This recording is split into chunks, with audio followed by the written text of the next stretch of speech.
Welcome to Node Mode. I am Node here with the master himself, Pio, and you are listening to the NFT podcast focused on digital art. We talk with artists, OG collectors, and big brain degens about all things NFTs. As usual, nothing in this video is financial advice. We are not financial advisors, and the NFT space is incredibly risky. So do your own research and don't blame us for your dumb decisions.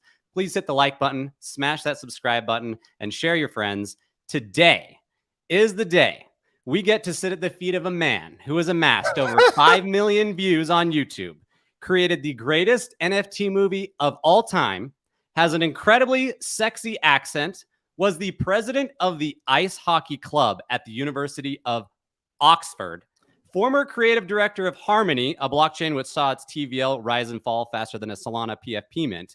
Behold, the video producer behind the Defiant, the legend himself, SuperMassive.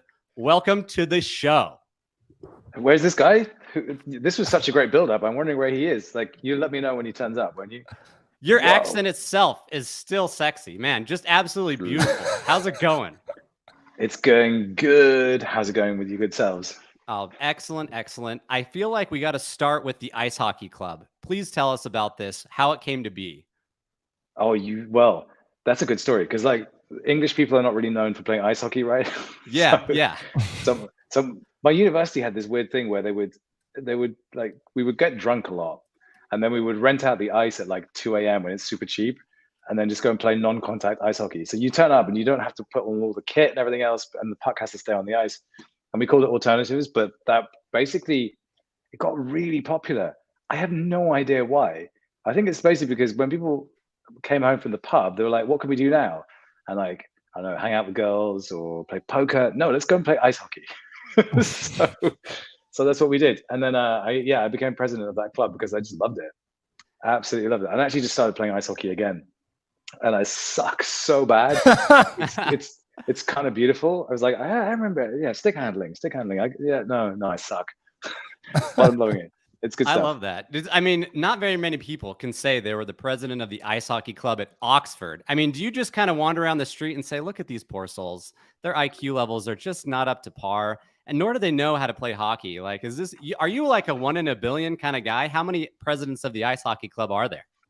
Well, I don't know, but now I'm thinking I should print up a line of T-shirts and maybe some novelty underwear just to celebrate this fact, and then maybe I could make some money off the fact.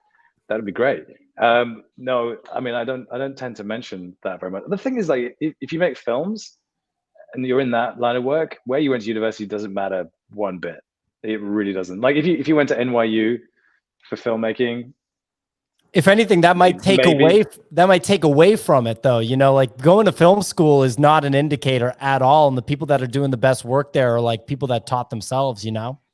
I don't. Well, I mean, I would have loved to have gone to film school. Genuinely, I would love to sit there and just absorb film and chat with people who are into film and argue with them and get into all that. Didn't do it, but you know, that doesn't. I mean, some really great filmmakers come out of film school. But you're right. The era we're in now, with content creators and people who can learn how to light things, how to shoot things, how to write scripts from YouTube, you don't need film school at all. Yeah, absolutely. I you know, after looking at your content, it's by far and away the most high quality production. Like somebody's actually writing out scripts and shooting real scenes. I started doing some digging and I found your IMDb profile, Sir Robin Schmidt. Wow. It's epic. You have an award-winning film called Aftermath. I'd love to learn a little bit more about After Death. Sorry, After Death. After Death, along with Atmospheric, there's a lot of A's in there. You know, you've got lots of A movies. Yeah, I'm all about the ass. You know. Yeah, After Death. So you know, if you're a filmmaker, back in the old days, making a feature film was like that was your Everest. So if you got a feture film made, oh no, here it is. Look at that. Lordy. You've got a 3-star rating. That's better than 2, dude. Look at that. Damn. That means that people have actually watched it. That's incredible. There you go. So we made this film back in 2016. So as my best friend said, look, we need to make a feature film. I think I can get $100,000 together to make this thing. I have a location. It's this amazing shack in Norfolk. We just shoot it for this location. We do it in like 10 days. and then we've made a feature film. I was like, yeah, okay, I'll do it. And we did it, and it was really, really hard. It was way harder than we ever expected. So that was the feature film, and it took us like about a year and a half to finish the edit on it, and then we got it into some festivals. But by the time we made it, horror was not hot anymore, and there had been this period like when Blumhouse was just chucking out amazing box office horror movies left, right, and center. Horror was really hot, and then we and then we made this film, and horror was not hot anymore. So you have this horrible moment where you go and sell your film at Cannes in the market. So you go to the Cannes Film Festival, really you're at the market, and there's like 5,000-6,000 films in that market, all being sold at booths. And then you just realize in that moment how much product is out there. Yeah. And that was then. I can't imagine it's any better now. Yeah, There's so much product, but a lot of the talent's gone to TV. But even so, there's a ton of product out there. I imagine it was brutal. Kind of, I've got a few friends in the film industry, and it feels like half of the effort is actually making the film, and then the other half is seeing if you can actually sell the thing, right? Like just years of hustle and grit and pain are associated with it. Yeah, so much. I had a stream with Dan Sickles today, who's amazing Sundance winning documentary filmmaker, and he's just like, the graft never stops. And it's interesting comparing that process to the process of making YouTube videos, because I mean I've shot a feature film. You can see the trailer. It's it's a proper film. Yep. Yeah. And I love doing that, and I've always loved like just telling stories and playing with lenses and making things kind of fun and cinematic and just trying to figure out an unusual way to tell a story. But then it was just like, okay, well now you have to do that every week. And so we just sort of tried to insert some of what you've just seen there into these videos about DeFi. Like nobody needs a horror film intro to a film about DeFi. Nobody needs there to be like a post-apocalyptic. By the way, this film, I didn't make this one. Yeah, I was gonna say. I was like, is this just playing like an ad for a Colin Farrell movie? Now we're just moving to other stuff. Yeah, there you go. Yeah, yes. I mean, we could talk about that if you want, but I love the way that Joey Badaboom on the comments just says, "This guy fucks." Yeah, dude, you should know Joey Badaboom. Like he's opinionated. He'll drop some heavy comments, dude. So if you want a good time, just look for him in the chat throughout the show, and dude, he's fantastic. Sure. Well, my wife is just on the sofa over there, so she's co-signing Joey Badaboom. She's like, absolutely, man, absolutely. I love it. You guys, this is great. So, I mean, I want to talk before we jump into like the content creation side. I imagine, just from knowing you and your past and your love for, creating and directing films, I imagine you like art. So I want to know, like, you don't like art at all. Do you not own any art pieces ever? He's shaking his head. No, I do. The problem is, like, film is an art, right?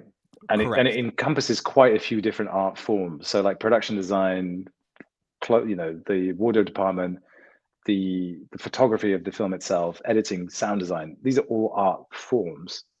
But I had always kind of bypassed fine art and sculpture. It just hadn't been on my radar. I'd kind of skirted around the outside of it. But of course, I was educating myself on art in general and different types of art, music as well.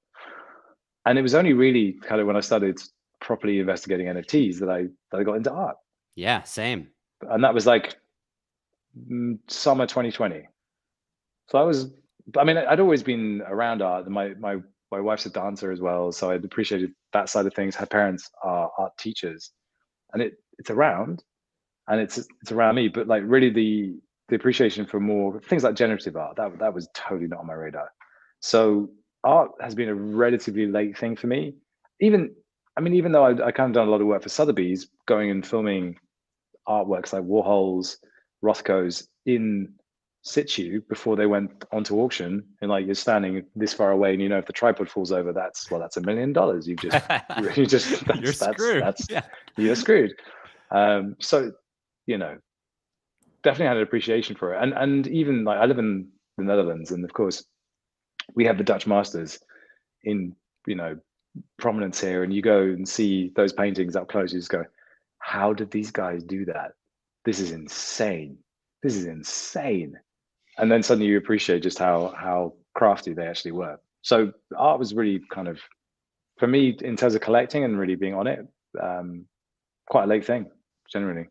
Yeah, I mean, I feel like it's almost encouraging hearing that from you, because a lot of us are in the same boat, right? Like, I always appreciated art, but I never honestly collected it until NFTs, and that's where I really started to fall in love. So, do you? I mean, let's talk about some of your favorite artists on the in the digital side on NFTs. Do you own any works that you're just super stoked on, or have any artists that you would say, okay, I love their work? Yeah, I've got a Kevin Obosh that was a part of his recent drop with Creative Work Studios, and as it turned out, it was a very low participation mint, and it's connected to a bottle of very, very expensive sake.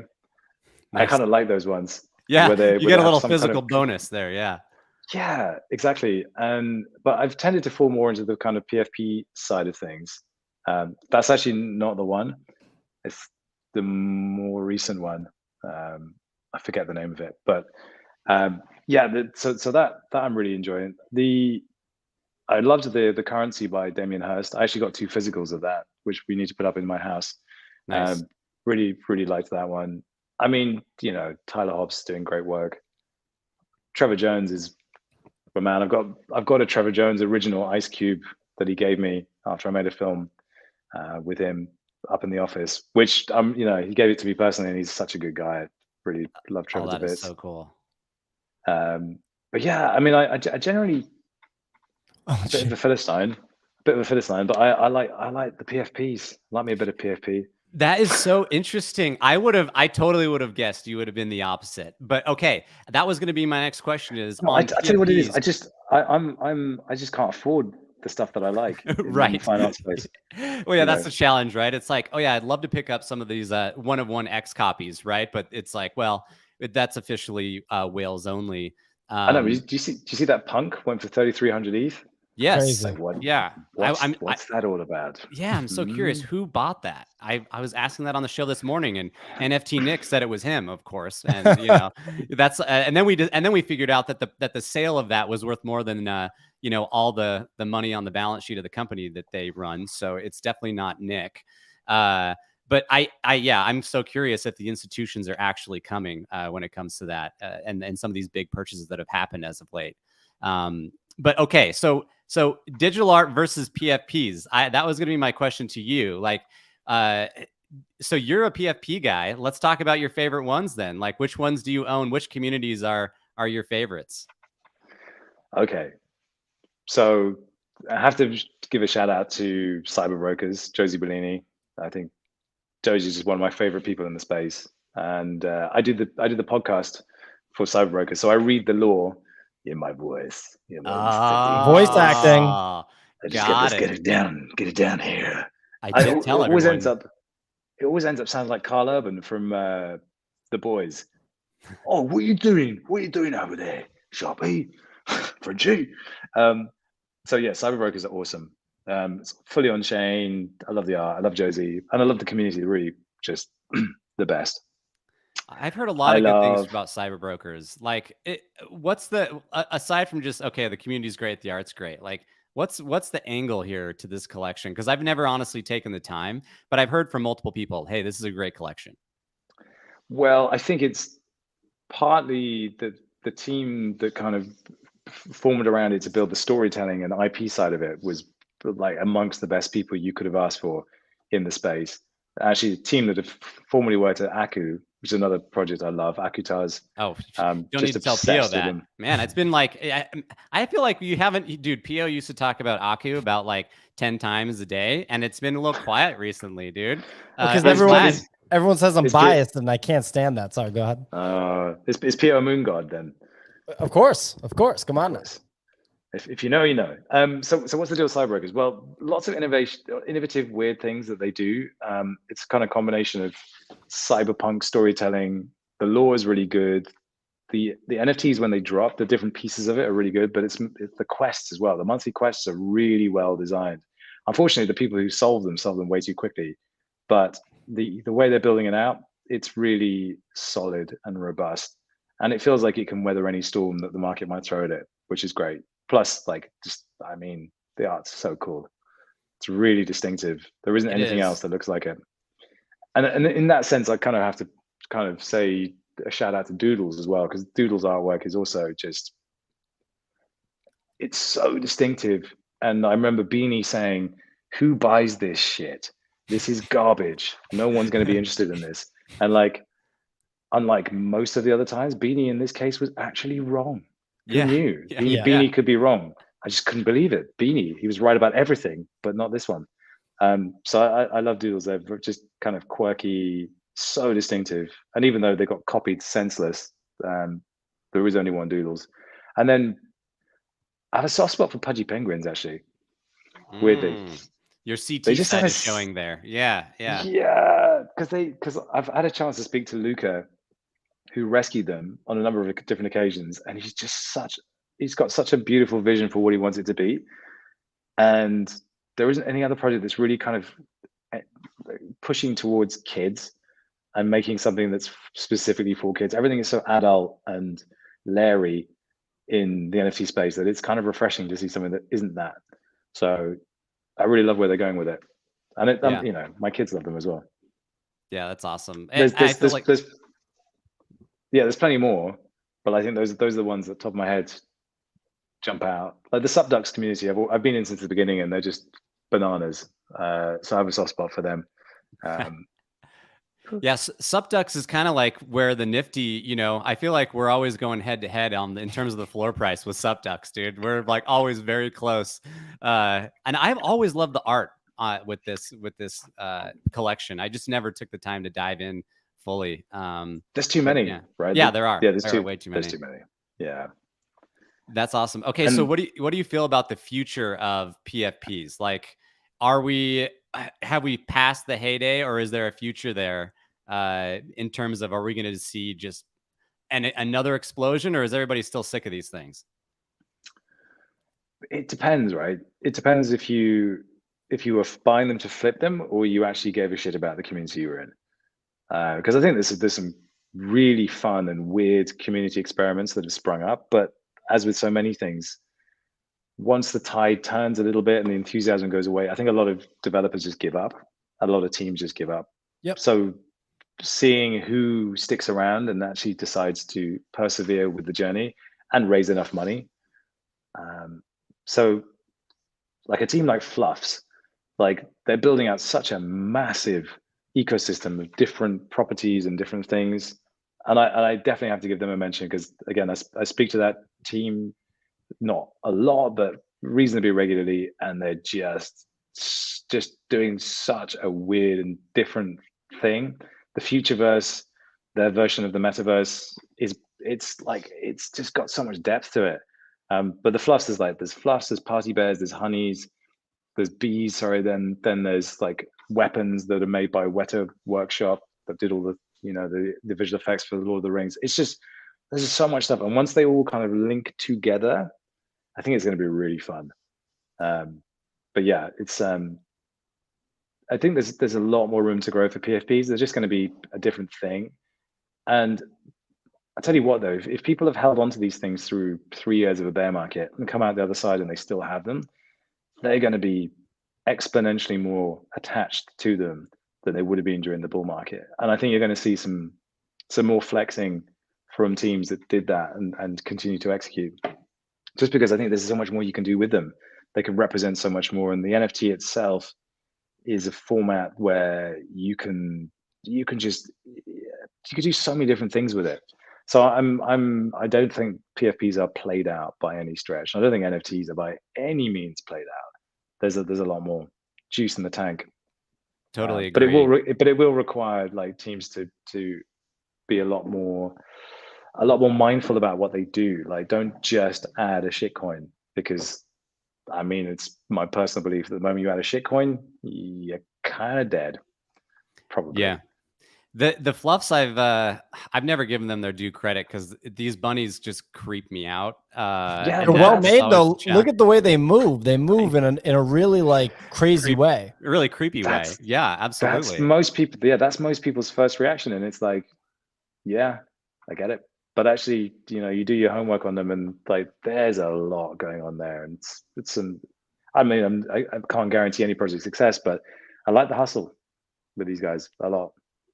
Yeah, agreed. So I've got a lot more questions, but I wanna let Pio ask because Pio's a man of content, and so you guys are like kindred spirits, and I imagine he's got some questions on the content creation side, and your experience there. I mean, let me just say before I hand it over, like I again, if nobody's watched your channel, like it is the highest quality content, highest effort. Like you can tell that you actually cared about your work. So just wanted to throw you those flowers because not Thank everybody you. not everybody does. And so yeah, I'll let Pio ask some questions here because I know he's got plenty to ask on the content side.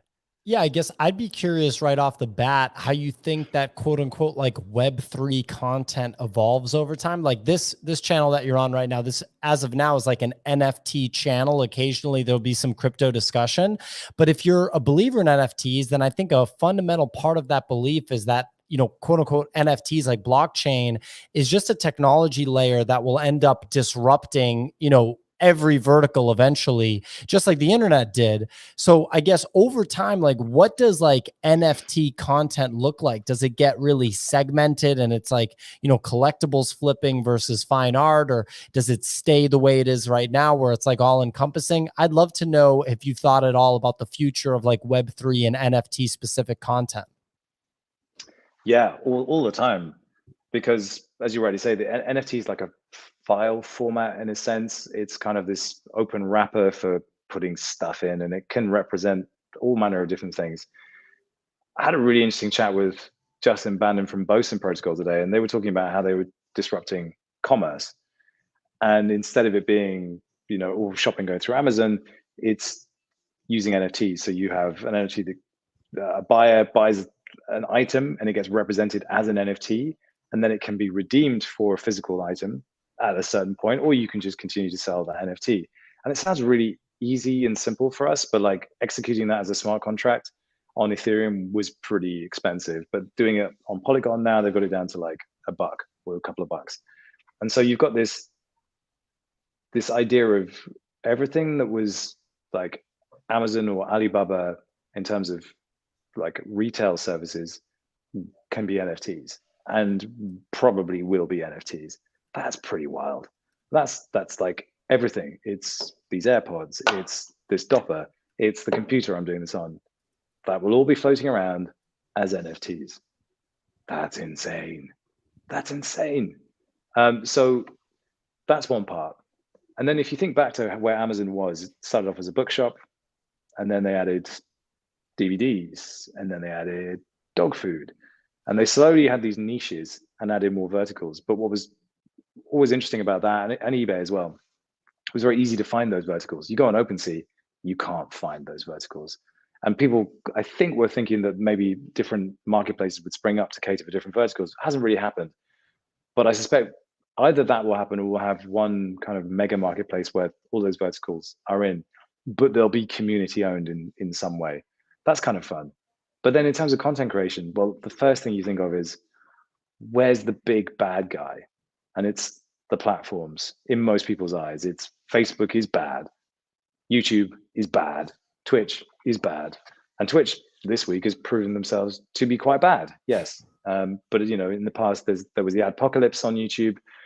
It proved itself to be bad. And we know when we make content for these platforms that we are licensing them the content for them to put ads on. So we are the licensor of our content. Well, at least you should know that. And so it's a symbiotic relationship, but the platform sets the terms and they can change those terms at any point.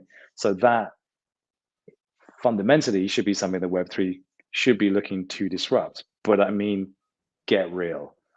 Like, are you going to tell me that a platform aiming to be a decentralized YouTube can scale fast enough and attract enough people to build on it right now in its current form? No chance. So then you get to this kind of game of incentives where it's like, okay, we're at a token, so we'll pay you to watch videos. It would pay me in what? Like your native shitcoin, as we already said, dead. That's not going to work. So it begins to kind of fall into a different place, which is, what is the bit that we can disrupt now? And say we call it Web 2.5, and then slowly that becomes a revolution that leads us to the next thing, which is nobody saw TikTok coming, right? And I don't think anybody's going to see the metaverse coming, or what the metaverse version of Instagram will be. So something is going to happen. I don't know what that is, but I know that that's where it is going to happen. There'll be a thing, maybe we call it the MTV of the metaverse, that will grow up and be this place where our generation's version of Jackass or The Real World or Cribs or Pimp My Ride will appear. And it will just be like, how did we never see this coming? That's where it's really interesting. But to my point, I think when I look around the content landscape, and I spend most of my time looking at YouTube, to be honest, but I think it's probably fair to say it's the same for consumers of podcasts and Twitch streams. What I see is two pillars in the creator economy. So there's build an audience, monetize that audience, and then it stops. And what creators have become increasingly adept at doing is building bigger audiences and monetizing them harder. So they're selling you courses, or they're selling you merch, or they're selling you chocolate bars, or virtual restaurants, or these kind of things. Token gated content, like, paywalled content, Patreon, that whole thing. Patreon, exactly. And like Amaranth on OnlyFans is making like not Mr. Beast levels, but pretty close. And this is OnlyFans we're talking about here. This is insane. So when I look at that, I think these creators retain all the value. Now, to be fair, the platforms also retain a huge amount of value, but who's getting screwed here? The audience. Now, if I'm a creator and I say, hey guys, please like and subscribe and hit that bell because it really helps the algorithm, then effectively what I'm asking my viewer to do is work. Now, it isn't a lot of work, but it is work, and it's work that contributes to my economy. And I think that relationship is flawed. I think it's the bit where Web3 right now can disrupt things by setting the terms for a different kind of engagement or relationship with a creator. But I don't think any existing creators right now are in a position to even engage with that, because A, it's too difficult to understand all of this stuff. B, it's toxic as hell right now. So why would they? It's not a great look. Their community mostly will turn on them because, NFTs burn down the planet. And C, why would they? Because it disrupts everything. They've got a good thing going. So I think the challenge, this is coming to the good bit, the challenge is for a creator to come and do the thing that they do, operate at that scale, and basically completely change the paradigm for how audiences partake in the entire journey. So imagine Mr. Beast says, before he's Mr. Beast, listen guys, I'm going to be the biggest YouTuber in the world that there has ever been. Come and have a piece of it with me. Nobody would take that opportunity. Nobody would take that chance, because why would they? But then you'd look back in 6-7 years time and go, oh, that was dumb. That was really dumb. The most obvious opportunity. The most obvious opportunity in the world. So you kind of need people who are crazy enough to jump into an experiment with you to do that. And the only people I know crazy enough to do that are people who buy NFTs. That's correct. We're here, baby. Well, exactly. So that's why I think right now the creator economy can be disrupted by a creator that comes from this space, but is willing to put it all on the line, to be as mad as Mr. Beast, to be as progressive as Mr. Beast. But we have to find a niche to occupy where you can scale to 1 million subscribers in 12 months and start to make all of this stuff make sense. Because like NFT community, tiny. Crypto, still tiny. If you want to really do some damage, you need to be at that scale. And then people will start taking notice and they'll start copying you. And if they're copying you, then you've won. Yeah, and the snowball's going at that point. I love the way you're thinking about that. Just a follow-up question. So we just talked about like the content creation side, people like you and me, but your previous self, the sort of institutional filmmaker, so to speak, like the traditional filmmaker. I'm wondering if you think that Web3, you know, again, that fundamental belief that it disrupts everything, do you think it'll disrupt the filmmaking process on the business side? Like it'll somehow play into financing films in some creative way? I love that. You just literally called me a fiat filmmaker. It's true. It's beautiful. That's another line of t-shirts. I'm going to make so much money off this stuff. Yeah, I mean, look, if you looked at what happened with music NFTs, people were like, wow, this is going to disrupt everything. And then you kind of get into the nitty gritty of royalties and publishing rights and recording rights to songs. It's quite complicated. Film is like 100 times more complicated. However, talking about Josie Bellini again, and I saw Brian Brinkman was on the stream. Like we were both in a forum with the founder of Marvel Studios today, and he's all in on Web3. This is the guy that said, wow, oh yeah, I'm going to buy Marvel Comics. I'm going to buy the rights to that, and then I'm going to make an Iron Man movie. I was like, you crazy, dude. It's not going to work. Oh, by the way, we're going to have cast Robert Downey Jr. Oh, I don't know. Jon Favreau. Oh, I don't know. Killed it. And then look what happened. So he's thinking about how you do a Marvel studio, but Web3. And if he's thinking about that, then I'm pretty confident it's going to work. How you arrange all of that, I don't know. But in terms of audience engagement, audience ownership, participation, the way teams of people can be distributed and contribute, I don't know what the answer is. I know it's complicated. And I also know that if you're trying to fund a film and trying to give people equity in that film, again, going back to Dan Sickles, he and Kai Turner, yeah, they really went down like 6-7 months of pain trying to get this, trying to figure out how to do like security tokens for a film. It was a nightmare, absolute nightmare. So yeah. Oh, so Clement on the channel has just said, Mr. Beast recently confirmed he's going to release NFTs. Yes. I actually had a chance to talk to Mr. Beast's team, and it was one of the most awkward conversations I'd ever had. Really? So bad. So his manager, Reed Duksha, incredible dude, just one of those guys whose stories, just like you hear him speak, is like, wow. He was a sports agent, took a chance on Dude Perfect, started repping YouTubers, and then came across this kid called Mr. Beast, who said, look, here's what I need to do. I'm going to be at 100 million subscribers within 5 years. He went, all right. And, you know, took a bet. So I thought I was going in for a conversation with Reed. It turned out, no, I was going in for a conversation with his investment team. Reed didn't show up.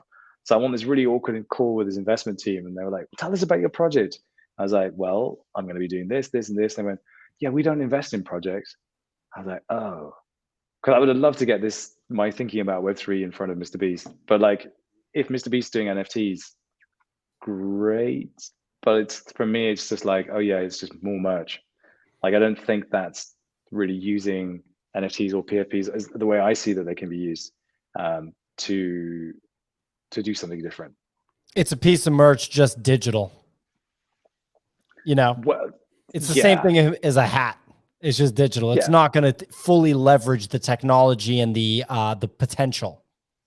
Yeah, and don't get me wrong. I think those guys there's a very smart team around him, and I think they would have gamed it out. But I just don't think that any of these big YouTubers are in it up to the balls the way any of us would be. Like genuinely, like fully covered in NFT. NFT blood. It's just like in all the pores, you know. Yeah, it feels like, I mean, most of them, I mean, all of them that have made it big, their teams are only going to view it from a monetary viewpoint, you know, unless they're straight up going for an entirely massive pivot. It's just going to be another line item of revenue that can be there. So I want to ask a little bit about your time at the Defiant, because you've been there for a while. You've created a ton of content. Like, what are some lessons learned, and you know, where are you headed next? What's up on the docket for the future of SuperMassive? Well, So we started in the bear market. We just basically, I think we began just when the Wi-Fi token had launched for year-end finance. So DeFi summer, and we just picked up that whole trend. And then we picked up on NFTs. I made my first digital art film sort of autumn 2020. Yeah. And then we were a small channel, but we had a loyal audience, and we were telling stories in a really weird way, and telling stories in a way that nobody else told them because nobody cared. And then things started to get really successful, and the bull market picked up. And so what we did, for better or for worse, is we just made a ton of content. So a video on Monday, which is the quick take, tutorial on Tuesday, first look on Wednesday, taking a look at a new thing. Then we were doing School of Block with Ledger. So that was a whole other show that we did weekly. And then we were doing a show with Real Vision. And then Thursday was a live stream, and Friday was the big weekly film, which is where I put most of the creative work in. And then on the weekends, we didn't do anything. But like, just trying to think about that much content, I don't know how we did it. It's no joke. You're looking at Pio. Pio does like 2 live streams a day, every day. It ain't what he's doing, man. What he's doing is next level stuff. That's crazy. And that volume, to be putting it out at that clip, is insane. Yeah, it was nuts. And I say it was because now it's finished. Whoa, what's finished? Yeah. So after 2.5 years or thereabouts being the Defiant, tomorrow will be my last day. Tomorrow I will put out my last video. I did my last live stream today, and so this is the week where I say adios to the Defiant. Wow, that is the end of an era. It's over. Okay, so what's next? Well, so the backstory to all this is that it's very clear to me as soon as NFTs hit that was kind of where my head was at, and creativity and everything else. It was just really exciting. I've loved DeFi. I've loved having to research DeFi and understand it and understand the protocols, because they're the underpinnings of everything. If you can understand the economics of that, and also the governance and the systems, it will give you a really good grounding for making better decisions in everything else. And what it's also done is it's put me on the radar of some incredibly smart people who can help me figure out the thing that I want to figure out. So where the Defiant is kind of crystallizing is in this most trusted source of information for DeFi. And they need to kind of be more sensible and serious and more kind of into the data. And it's not really my area of expertise. So where I want to be is the most entertaining source of information. So as of next week, my new company will be called Based AF. Based AF, as in based as fuck. And we're going to be focused on the metaverse. There's a couple of reasons why I'm focused on the metaverse. Firstly, it's fascinating. I think it's going to be the biggest story in tech for the next 20 years. And it encompasses all sorts of different things. It encompasses VR, it encompasses AI, it encompasses sociology, education, politics. It will be everything. And I want to be right there at the start of that. Secondly, the crypto cycle is brutal.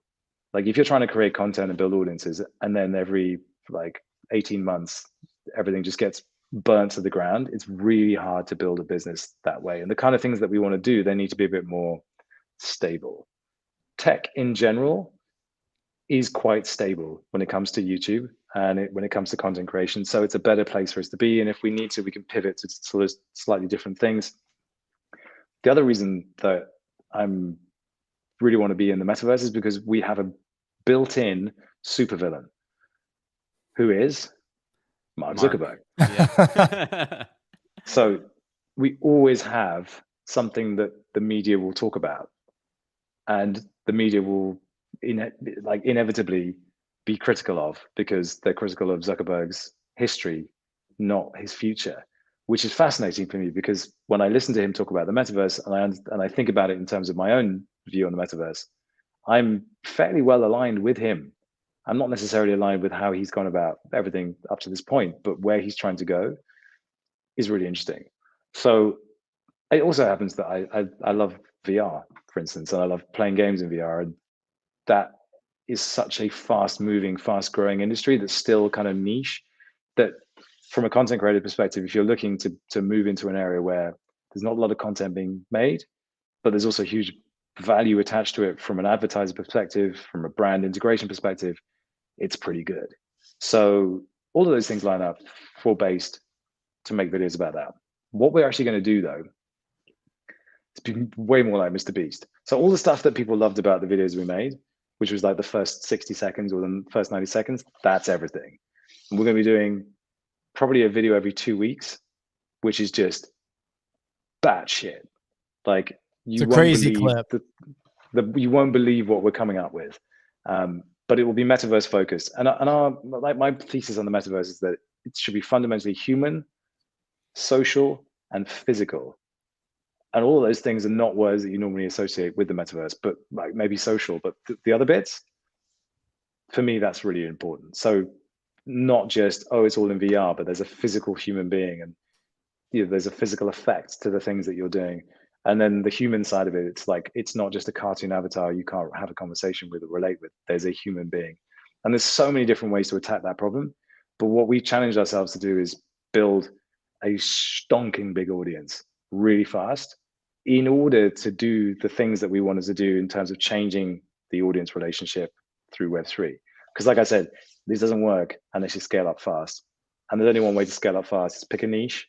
It's a very valuable niche, and then just make the craziest videos you can with no holds barred. So all of those things line up for like Based AF is going to be a very different flavor of beast to what we've been doing before. A lot of stunts, a lot of like high level, high concept pieces. And what we managed to do was persuade a bunch of very exciting investors to come on board, give us some money for that. But we're also going to do an NFT drop somewhere around the first week of November, first week of November. Let's get the numbers right. I was like, October is in 2 days, so good luck. Let's go. We're not ready for that. But no, we're going to do our own collection, and it will have utility. But the thing is, I can't tell you what that utility is until the sale is over. Spoiler. But they will be called the Base Heads. And one of the key things that the Base Heads will do is be participants in what we call the show.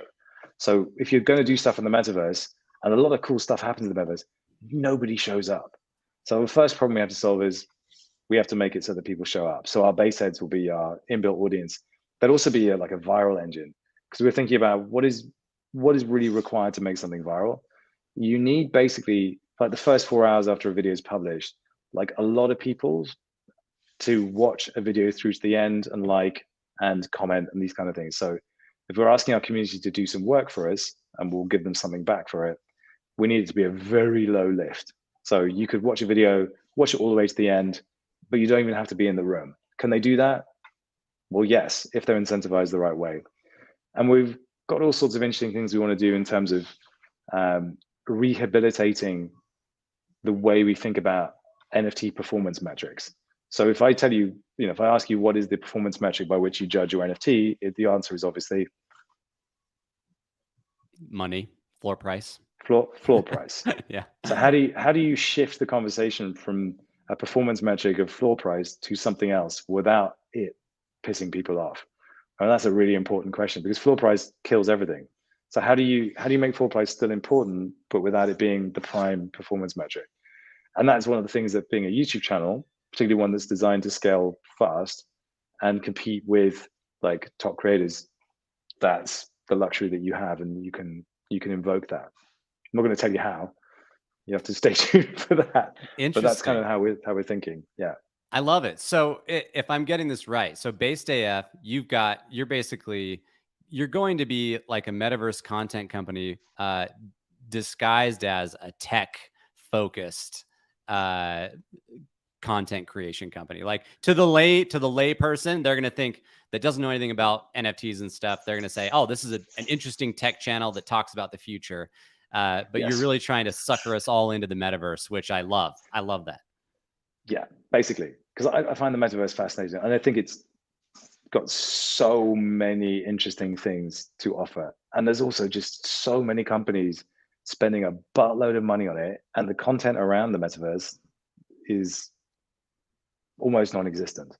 You know, some big content creators will make one film about it because it's in the news, and then they trend jack and it's done.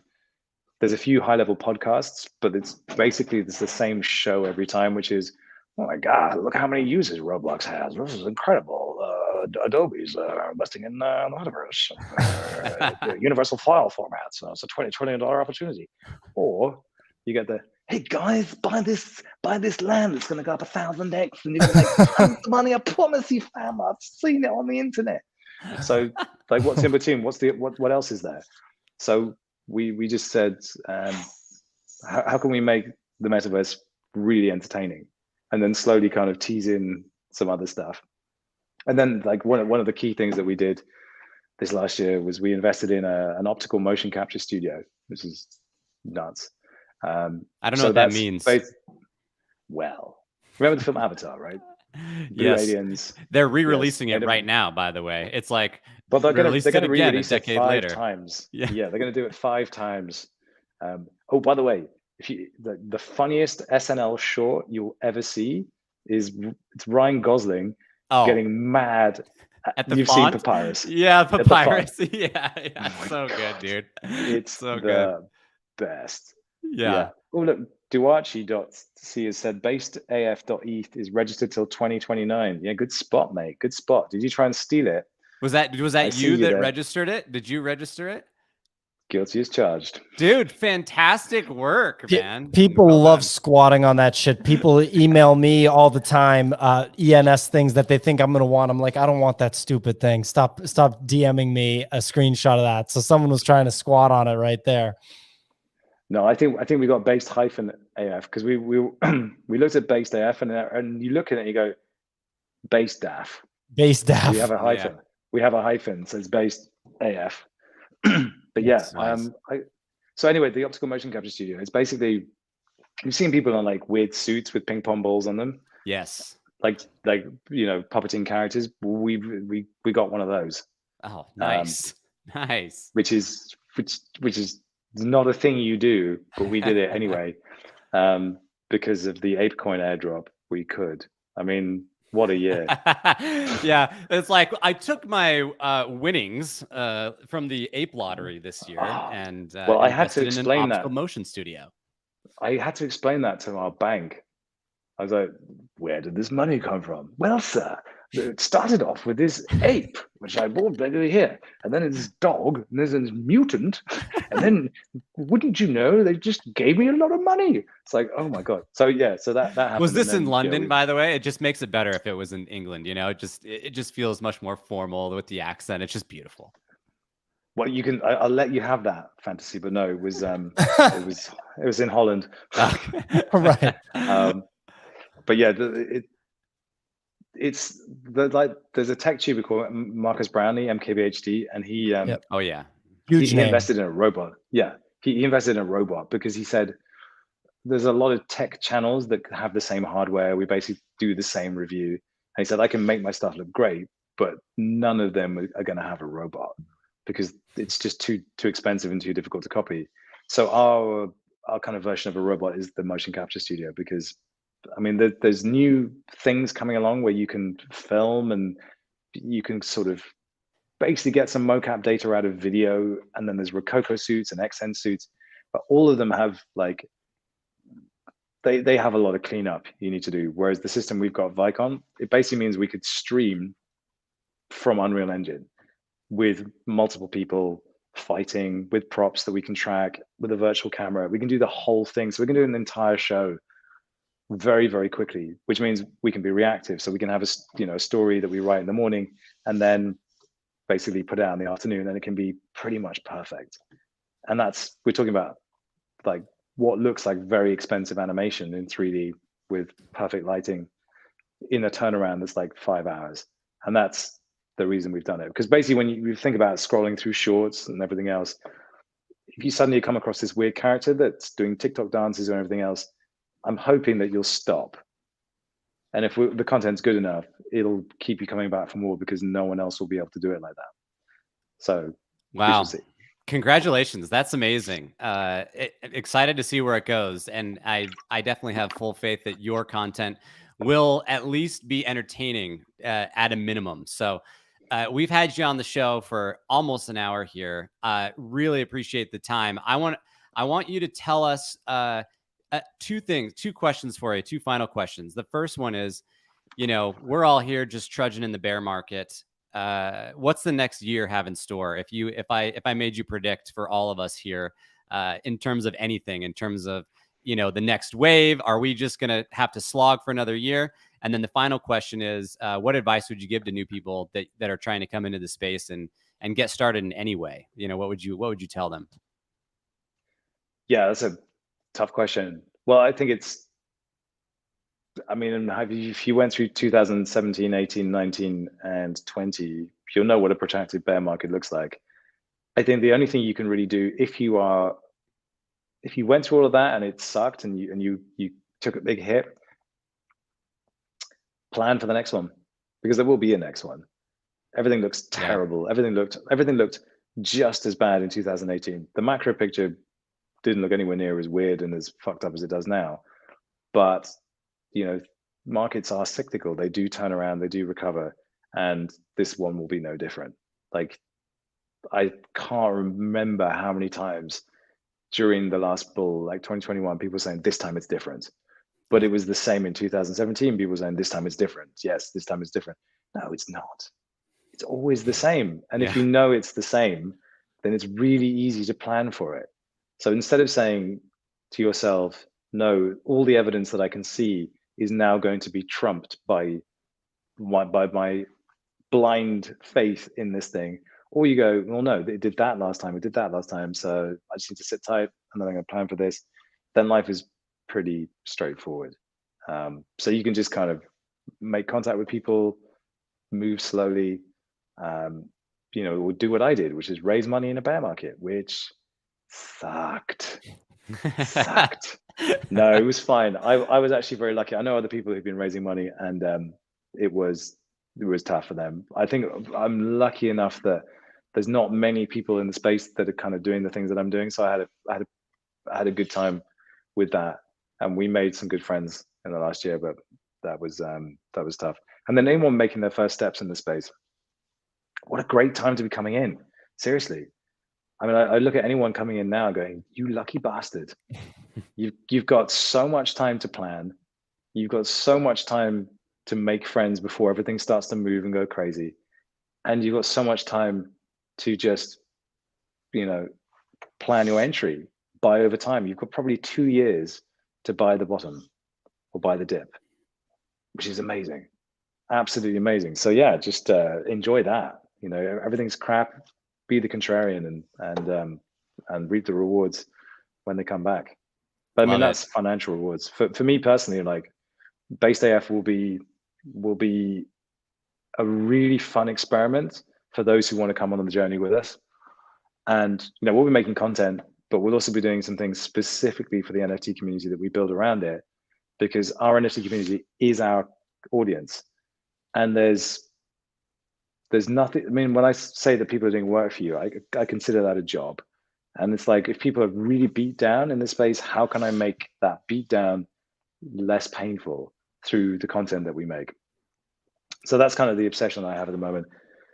Blake Robbins, who was one of the investors, or one of the people that kind of got into 100 Thieves early and got that brand up and running, he was writing quite a lot of things about the content, the creator economy during the pandemic. And one of the things he said was, it should be possible for someone who's a super fan to become a full-time fan. And that has always stuck with me. Like, what does a full-time fan look like if it's a fan of me?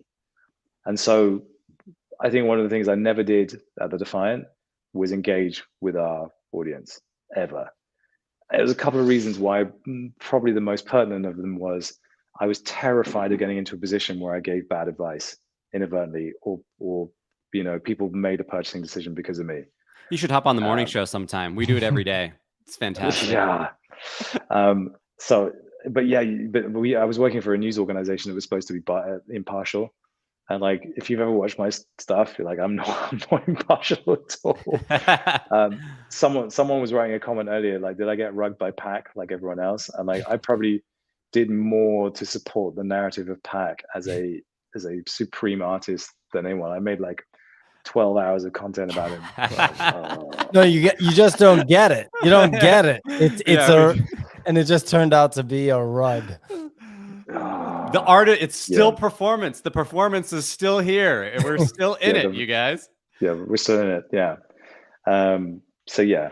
So that's going to be my journey. And like I said, like the opportunity to move the audience away from just NFTs and crypto and surf off of different narratives, particularly the metaverse. And we've got MetaConnect coming up next month. We've got a brand new Quest headset coming out, which is going to be pretty awesome. There's just a bunch of stuff that I'm looking forward to that's going to be not about a protocol, because it's very hard to make content about protocols because they're inherently things you can't see. Yeah. You can use them, but then like they're all the same mostly. It's just like, oh, it's a DEX, but it's on Avalanche. Oh, it's a DEX, but it's on Solana. Oh, it's another DEX. And here's a liquidity farm. Oh, great. Yeah. So great. Well, I love it. Thank you so much for coming on the show. We are excited to check out Based AF. I will definitely have you on the radar. Everyone check out SuperMassive. His wife gave him that nickname, so he's the man. Let's go on. Appreciate your time here, buddy. Let's chat soon. Thanks, man. Anytime. Really fun. Thank you. We'll see ya.